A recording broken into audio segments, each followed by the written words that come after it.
Well, with spring coming up, a lot of you may be, getting inspired to redo your yards. Well, you probably want to keep it somewhat low maintenance. Now, I was just asking Miss Jagger here, our garden guru, if she has any low maintenance plants, and she kind of just gave me a funny look because I think she's, pretty high maintenance. We love her, but I can see that. But for someone like me who be, something new needs at this, low maintenance plants. Low maintenance plants. I actually went out to Dennis's 70s in Southeast Portland to find out what kinds of plants I would want to put in my yard. Check it out.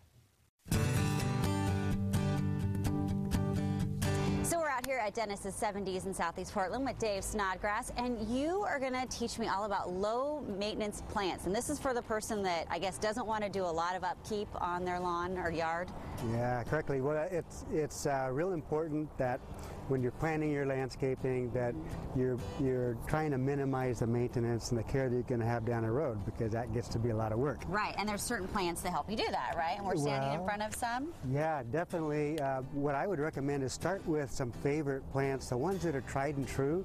These are some of the ones I have selected here that are some of my favorites, and they're not problematic.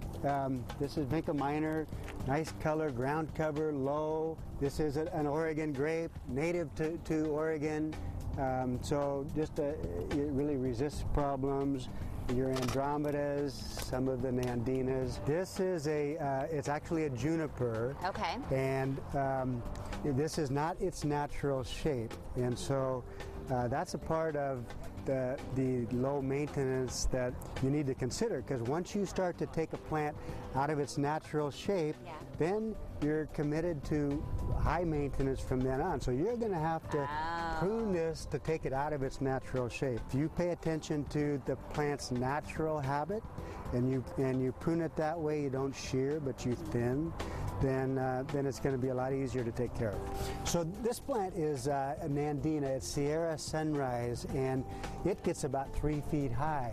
What's important is to pay attention to how large you want the plant to go, because there's all kinds of different dwarfs and standards that will give you the same plant, the same texture, but in the right size for your area. This one, 3 feet. This is another Nandina, Harbor Dwarf, that only gets 12 inches tall. Same texture. And this is the same Nandina, but it's Moyer's red, and it'll get 8 feet tall, beautiful fall red color as well. But so just important where you plant these. Important that you have the right plant for the right space, and so you won't have to prune this to keep it the right shape. It's going to mature where you want it to mature. I mean, you can get bamboo. Everybody loves the texture of bamboo, but you can get a clumping version that doesn't send all of the shoots and doesn't get nearly so tall. This is that form of a clumping bamboo. It's going to get about 7 to 8 feet tall, and it's going to stay contained. And so the plants you choose are going to really help you to establish that low maintenance effect. And what we all want is to spend most of our time just enjoying the yard, not necessarily having to work in it. Yeah. So this one is Viburnum Tinus Spring Bouquet. It blooms in the wintertime. Right now it's real early, it's been blooming, and it will continue to bloom in the spring.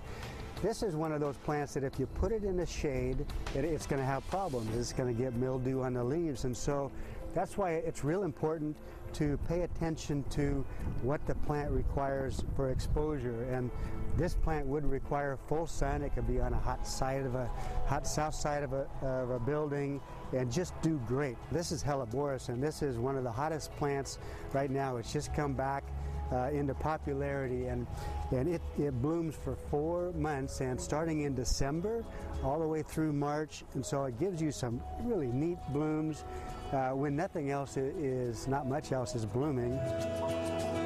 The most important part about a landscaping and success with plants is to make sure you've dug a nice big hole, you're putting in the right amendment, and you're putting in a starter fertilizer. This is organic. Okay. One that we would definitely recommend. It's not high nitrogen. It's meant to get the plant started, the root system established. Okay, well, Dave, thanks so much with Dennis's 70s in Southeast Portland, and we'll put all this information on our website as well. Wonderful. Thanks, Jenny. I would not have made it out there without buying at least 3/4 of those. I know. I know. Look at you in the garden, Jenny. Yeah, I love it's crazy. Good Yeah, for I was you. pruning today. You'll see that in a later segment. Oh, but we good. do want to thank Fun. Dennis's 70s for sponsoring today's gardening segment. There are 5 convenient garden centers in Oregon, plus landscaping and maintenance services. You can check them out online at dennis7ds.com.